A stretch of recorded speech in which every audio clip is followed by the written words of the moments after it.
There are a ton of videos out there about DM prep, and I have a lot to say about that, but players can and should prep as well. One of my least favorite notions in tabletop role-playing is that the GM is in charge of the fun at the table, that the GM is there to entertain everyone while they are along for the ride. Maybe that works for some tables, but definitely not for mine.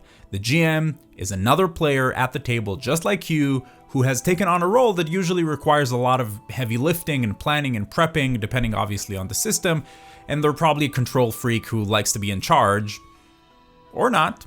The point is that they're just there at the table, just like you, to have fun. Not to say that the GM doesn't have a ton of responsibility and that they're not a big factor to whether the game is fun or not. Of course they are, but unless we're talking about a paid game, we're usually just talking about a group of friends who all got together to play. And we know that the greatest villain of any game is scheduling. So usually, if we all actually sat down to play a game, that time is precious. Good players don't need to be amazing role players, and they don't need to be experts on all things gaming, but they do need to come at least somewhat prepared. And if they're not, that's fine. They just need to be upfront about it. So, what can players do to prep? Number one is to just know the game, or be honest about not knowing the game. It's pretty common for a GM to be excited about some new system and then want to introduce it to their players and friends. If the players are doing me a favor by playing, dragging their feet to the table, no thank you. If you're not excited about trying out the game, that's fine, then don't. If you've decided to play, the game will be infinitely better with a tiny bit of effort from everybody. If you're trying out a new system, watch a short YouTube video about how to play the system, how to build a character. I'm not saying that you need to go out there and buy all the books and become an expert on the game, definitely not, but usually you can find something online that can be consumed pretty quickly to at least make sure you're not starting from zero when you're at the table. Even just having a basic understanding of the dice mechanics of a new game can make a huge difference in the amount of time that it takes to actually get playing. Now, I want to be clear, I don't think you need to be an expert on the game the first time you play it, but when I'm invited to play a new game, I like to make sure that when I sit down at the physical or virtual table, it's not the first time that I'm seeing the game. And if it is, I want to be upfront about it and level set my expectations. Hey, I had a really busy week. I don't think I'm going to have any time to learn this game. Is that okay? You can also ask, is this the type of game that you think I can pick up as we play, or is this a very complicated, involved game? When I'm the GM for games that are new to the group, I also try to be upfront about this. For example, when I ran the Wrath and Glory starter set for my friends, I told them, no prep required, there are pre-generated characters, and I will ask for rolls as the game unfolds. This is tailored for new players who are coming into this clean, so we're good. This is also, by the way, why I like a good starter set. So number one is just take 10 or 20 minutes to learn a little bit about the game that you're going to play. Number two is more for when you're playing in an ongoing campaign, and it's to think about what your character wants. Your GM is probably out there thinking about hooks and NPCs and locations and all kinds of things for you to play with. Before each session, spend a few minutes to think about where your character is at, kind of a recap of what they did so far and what they want to accomplish near term and long term. You can think of things like, in the last session, maybe something happened between my character and this other character or an NPC, so I want to find some time to talk to them about it or even challenge them about it. And this will give you some of your own moments where you can take initiative and take some of the pressure off of the GM by moving the story along yourself. And also, it's fun. The table and the greater story will benefit from these extra layers that you're going to be creating, even if it's just small things.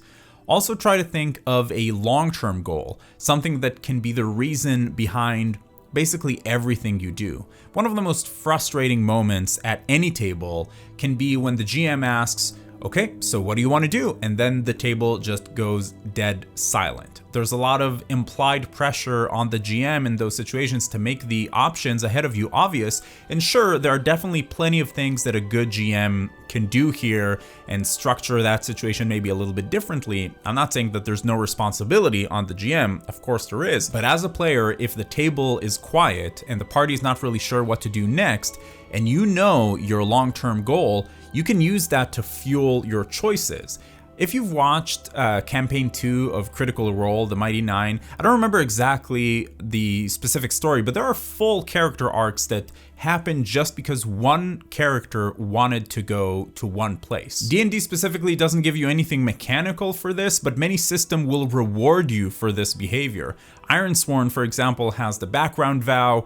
Dungeon World gives you experience points for behaving a certain way that makes sense with your class. So does Blaze in the Dark. In Soulbound, really the only way to regenerate some important meta currencies is for the players to declare and accomplish short-term and long-term goals. So if your system does those things, lean into it. And if it doesn't, think about them by yourself as a player. It will be the difference between being a passive participant in the game and a force that drives the story forward. Number 3 is to think about other characters. As a campaign progresses, little mini stories start to happen between the characters, and often these don't have anything to do with the overarching plot. These stories can be 100% driven by the players and give the GM all kind of little hooks that they can use. I've definitely fallen into this trap before as a player where between, keeping up with the rules and generally not thinking too much about the game between sessions because, we're all busy,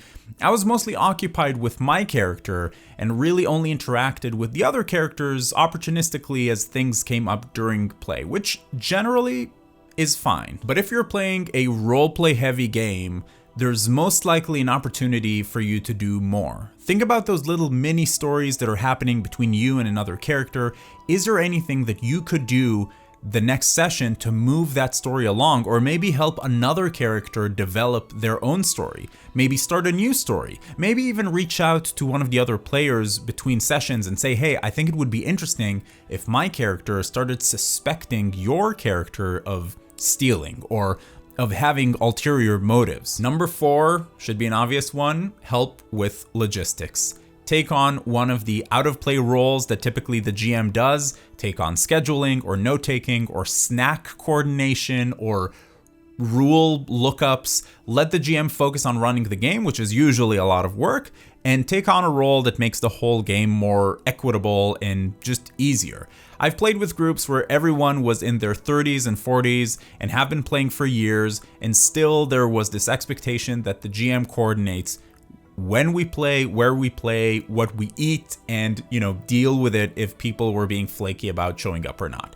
And I think that's not okay. That wouldn't fly in any other setting between friends, but for some reason it's sometimes the norm with tabletop RPGs. Number 5 is something, again, that should be obvious and maybe a little bit a part of number 1, but who cares?